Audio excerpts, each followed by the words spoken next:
बिस्मिल्लाहिर्रहमानिर्रहीम। अस्सलामुअलैकुम दोस्तों, वेलकम करता हूं इमरान ऑफिशियल न्यूज़ में। जो मेरे भाई सऊदी अरब का सफ़र करना चाहते हैं और सऊदी जाने के लिए बहुत ज़्यादा परेशान है, गागा की तरफ से एक नया नोटिफिकेशन जारी कर दिया गया है, नया सफरी हदायतनामा जारी कर दिया गया है। वो तमाम लोगों के लिए जो पाकिस्तान या इंडिया में फंसे हुए हैं, जिन ममालिक पर पाबंदी लगी थी, तो गागा की तरफ से खुशखबरी सुना दी गई। वो तमाम लोग अब सऊदी अरब का सफ़र कर सकेंगे। नोटिफिकेशन पाकिस्तान में भी उन लोगों ने भेज दिया है।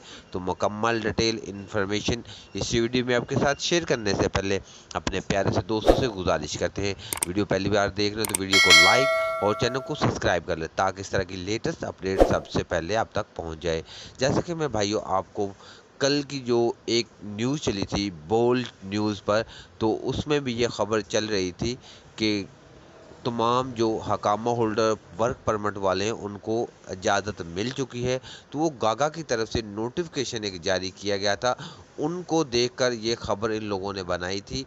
ये गागा की तरफ से वाकई एक नोटिफिकेशन आया था और वो खबर सच थी, लेकिन वो उन लोगों के लिए इन लोगों ने नोटिफिकेशन जारी किया था जिन ममालिक पर पहले से पाबंदी हटाई हुई है, और उनके लिए वो सफरी हदायतनामा जारी किया था। और वही न्यूज़ दोबारा बोल चैनल वालों ने देखी, जैसा कि आपकी स्क्रीन पे वो नोटिफिकेशन लगा होगा गागा की तरफ से। वो सिर्फ उन ममालिक के लिए जिन पर पहले से पाबंदी हटा चुके हैं, लेकिन जिन ममालिक पर अभी पाबंदी लगी हुई है वो अभी तक बरकरार है, लेकिन 1 या 2 दिन वो भी ख़त्म हो जाएगी। तो जो मेरे भाई पाकिस्तान से ये कल की न्यूज़ सुन के या ये नोटिफिकेशन देखकर बोल रहे हैं कि हमारे लिए फ्लैश ऑपरेशन बहाल हो चुका है, तो लेकिन अभी तक नहीं हुआ।